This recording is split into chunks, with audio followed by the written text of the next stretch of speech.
Speak the truth. With Carl West. Speak the truth.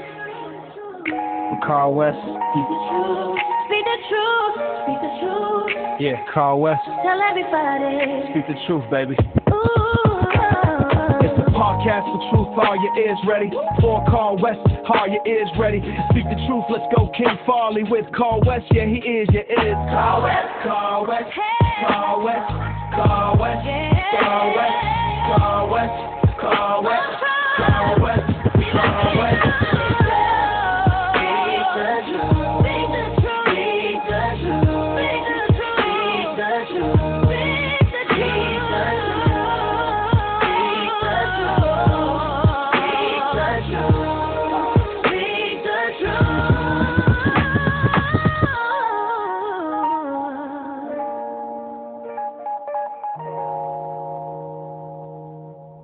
What's up, Chicago? Carl West, speak the truth. What's up, world, that is. I'm from Chicago, my hometown. Chicago Bulls, Michael Jordan, the GOAT. Check this out. Another subject, though. I'm back at you again. Another episode of Speak the Truth, man. I'm excited about this one, but I'm kind of touched about this one because this one is going to be right to the heart of a matter that I've been thinking about for probably decades, man, because I'm a prophetic thought leader and I care about what my community looks like, past, present, and our future. And so this is one subject that I just thought about constantly, especially when I see things happen in the news, in the world, in America, even locally with the Negro race. So look, I want you to subscribe. Please subscribe. If you're reading this, if you listen to this, subscribe. Hit the like, hit the notification so you can get videos when they come out. Trying to get these numbers up, man. I know it's going to take a while since I'm an independent. A lot of times people don't understand that when you attach to a major brand like an iHeart or other podcasts, they actually give you, when you become one of their affiliates, partners, you actually get the numbers that they already have. And what they want you to do is build on those numbers so you never starting from zero when you have a partnership with someone like iHeart or another brand like Podbean. There's several podcast channels that host individual podcasts through partnerships. And so being an independent, I have to build my numbers up organically, as they say, and slowly. I have no problem with that. I'm going to be in this for a while. I got tons of topics, and there's always new things going on to talk about.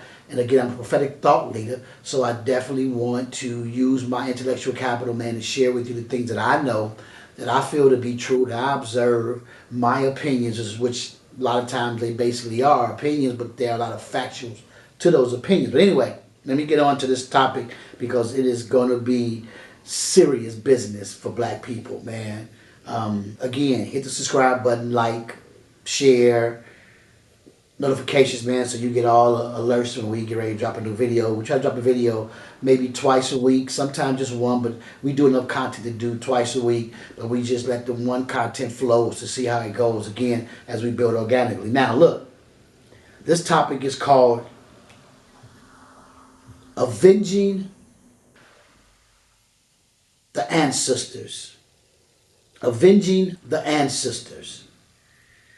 And I've been thinking about, like, why does the world, I know why to some degree, and it's because of false propaganda that mainstream media has done in their bogus display and narration of black people across this country, where we, criminals, druggies, violent, which is so far from the truth. I mean, America is the most violent race of people, and I guess you can call Americans a race because it was dominated by white people in the early stages, and to some degree still is. I don't want to give them that much credit because they have to share power along on the forefront now with whites and Hispanic, blacks and Hispanics and other races. But anyway, Avenging Our Ancestors. I was talking to an ancestor, old head, one of my mentors, 80-year-old dude, pastor, preacher, civil rights icon. And I was explaining to him, I wanted to finally share with him as I was able to put this thing in full perspective. And that was why the world has a problem with black people. And that's probably, again, reasons that are not truthful at all, just propaganda that has been displayed again through mainstream media. I know that this world likes our culture. They have been able to fall in line with our culture, whatever that culture is, whether it be music, whether it be food, whether it be lifestyle. They admire certain things about our culture, as we all admire certain things about everybody's culture. So that's not anything new. But I want to go straight to the heart of why America, the world, has had their foot on the neck of the Negro race for so long. And they have no reason to do that. They have no reason. America and this world should be thanking us. They should be applauding us because we have come a long way in this world, regardless of all the obstacles that they've thrown in our path for progress. We have been able to progress and sit at every desk, every space, and in every industry. And so you can't deny that. You can't deny that. We there. And we should be applauded for being there because it was not the objective of our forefathers, our white forefathers, their white forefathers, for us to even be at this point in time and place in the 21st century, 2024. But we here. We got a lady running, a sister running for president. We've had a black president, and the future will continue to go on and on with Negro progress. But I believe, and I was telling my old head this, my mentor this, that the reason why America has a disdain for black people because we allow America and this country and other countries and the world to punk us out.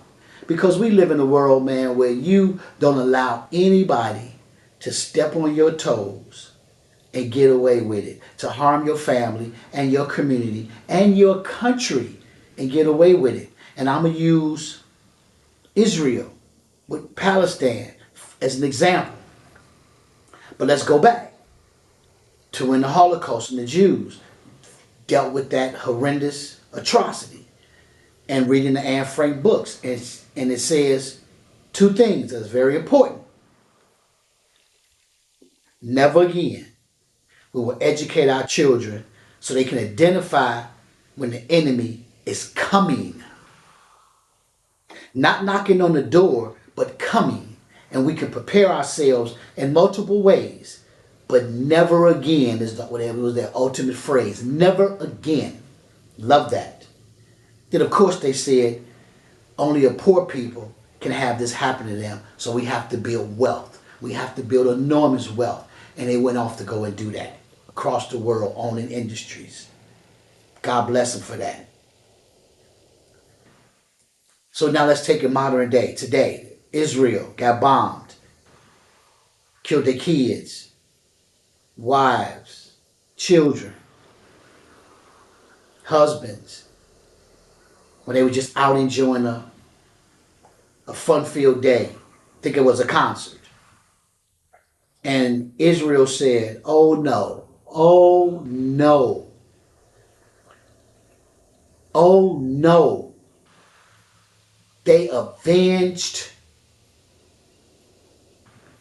their ancestors. They avenged their children, their wives, their husbands, their grandkids. But this was all about also avenging their ancestors in the past. Because this whole thing with Palestine and Israel been going on for years, decades, probably 100 years or so.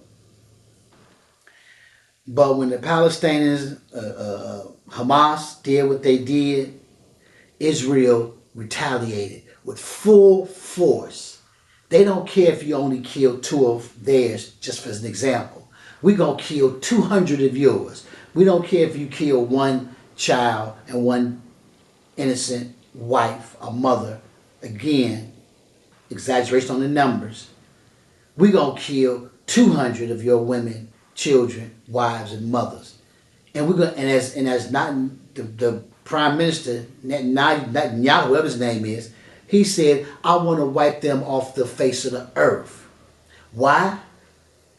To avenge their ancestors, to avenge the atrocity they placed on them.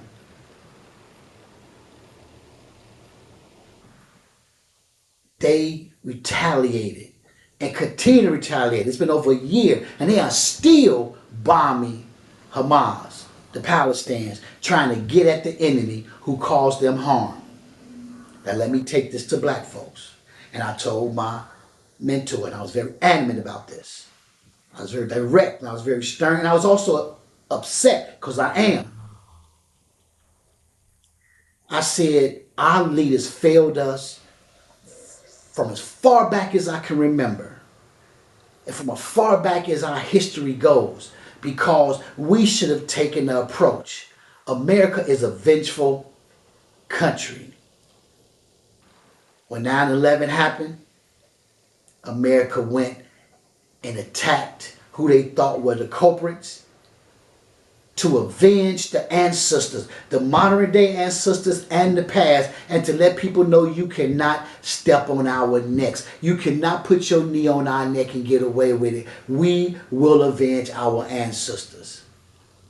The Negro race, with all of its magnificent leaders over the last 100 years, elected officials, leaders, financially secure businessmen, community advocates, protesters, all that. We protested, but we never avenged our ancestors who suffered 400 years of injustice at the hands of a lot of people. A lot of people shared in the trade, the slave trade. A lot of people, even our own people in Africa, shared in the slave trade, were responsible for the disbursement of maybe tens of millions of black people. And we have never avenged our ancestors. We allowed them to die and get murdered and get raped and get stumped by police and get massacred by mobs in Redwood and Wall Street, Black Wall Street, and we have never avenged our ancestors. And I believe the world looks at us like y'all are punks, because whenever somebody attack a country, their race or nationality of people, they avenge their ancestors, past and present, to make sure you never step on our necks in the future. We played nice. Dr. King, God bless his soul. We played nice. And we never, what I felt like leaders should have done was to go and say, all these countries, including America, England, all of them played a role in the incarceration of the Negro race through the slave trade. They should have said, like you do in school, hey, or they tell you in jail. Remember, when you get to jail, sometimes pick out the biggest, the strongest, or the weakest. Somehow you go and make your mark.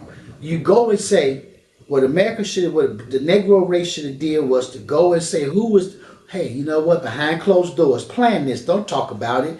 Don't talk about your strategy of destruction. Don't talk about your strategy of revenge. And say, you know what, who right now is probably the weakest of the nations, the countries, the towns, the whatever, that participated in the slave trade, and we will crush them.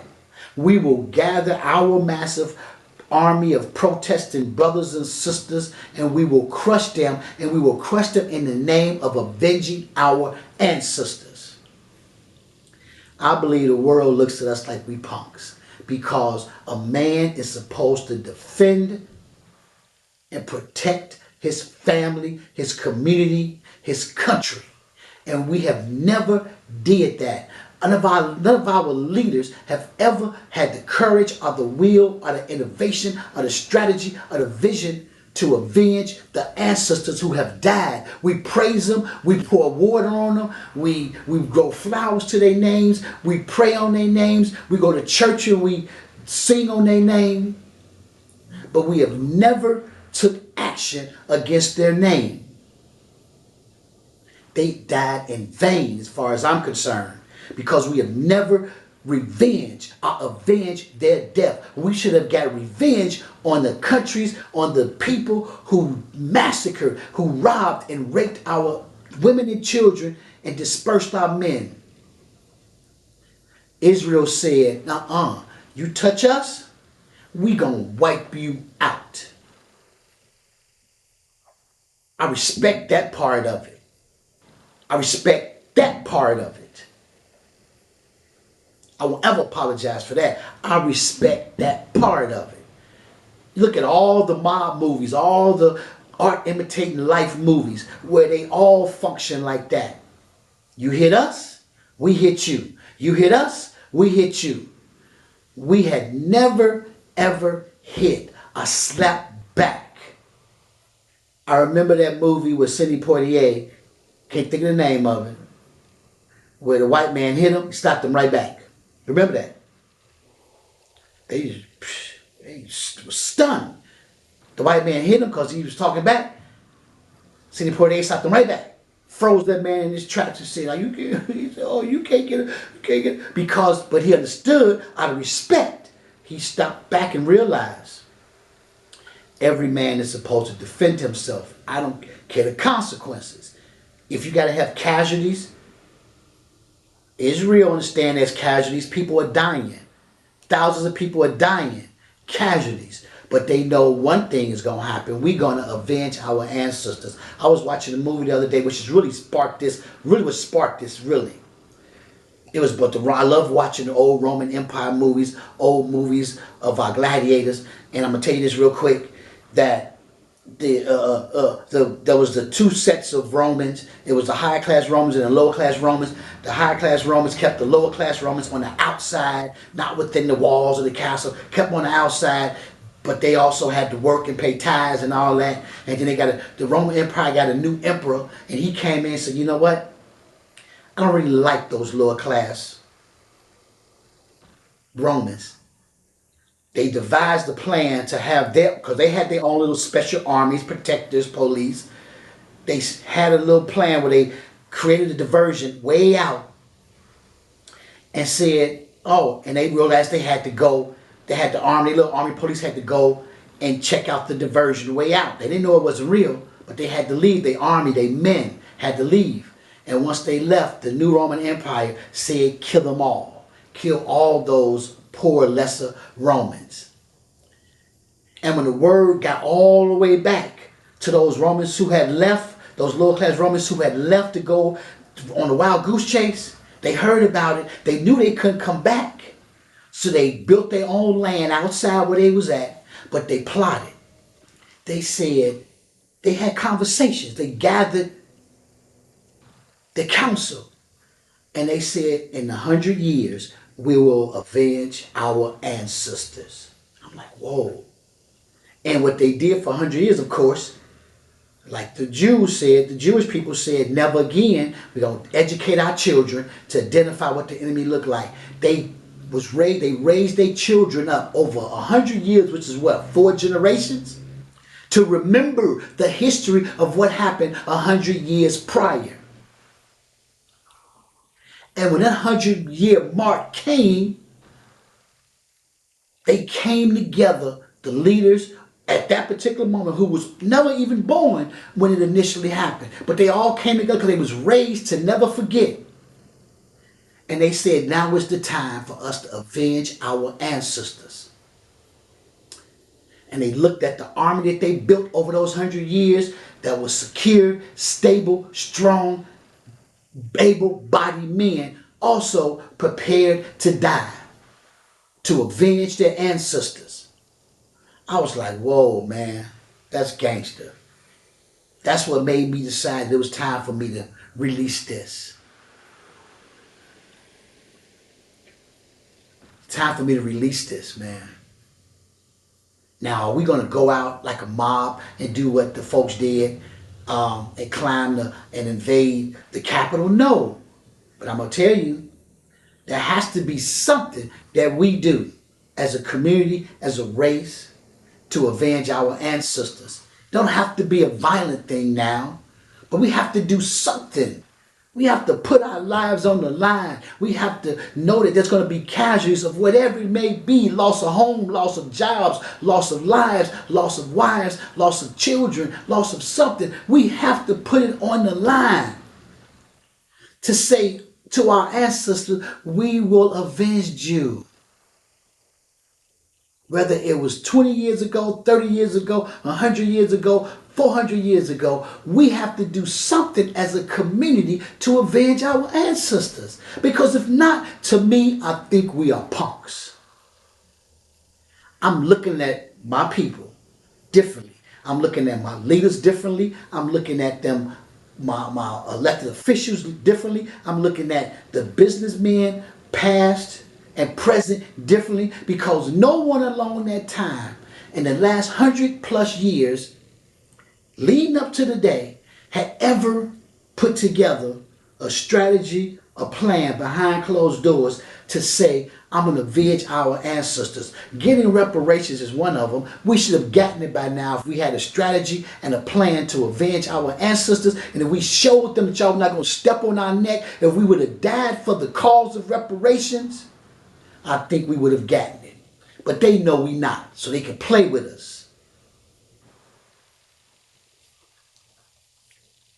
It's time to avenge our ancestors. And again, I'm not talking about violence. Now, if somebody over there want to take that up, that's up to them. I'm talking about we have to have some strategy. I have an idea, but I want people to come together and have the courage and the determination, the will, and think about, this boy Carl West is right. Speak the truth. He's speaking it.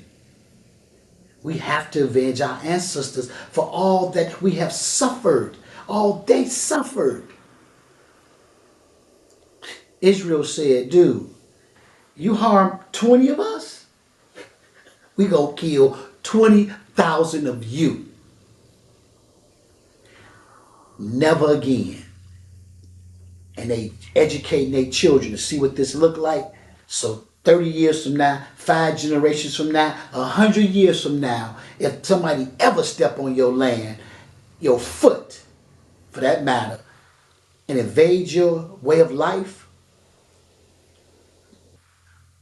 don't hesitate. Use every measure possible to avenge your ancestors, past, present, and securing the future. What we gonna do, black people? Y'all chattering all over the internet at each other, snapping at each other, using social media to talk crap to each other, dog each other out, down each other, all that unnecessary mess. I think all of y'all are cowards. All of y'all. The leaders from now and all in the past were cowards. And I love a lot of them. I respect them. They did the things that was necessary at that moment, but they didn't do the impossible. They didn't do what was absolutely our responsibility, and that was to avenge our ancestors. I'm Carl West. This is Speak the Truth. I'm out. Beautiful day. Let the children play. They ain't feeling no pain. It's a beautiful day. Wake up in the morning, it's a wonderful feeling. Good to be living, feel it all in my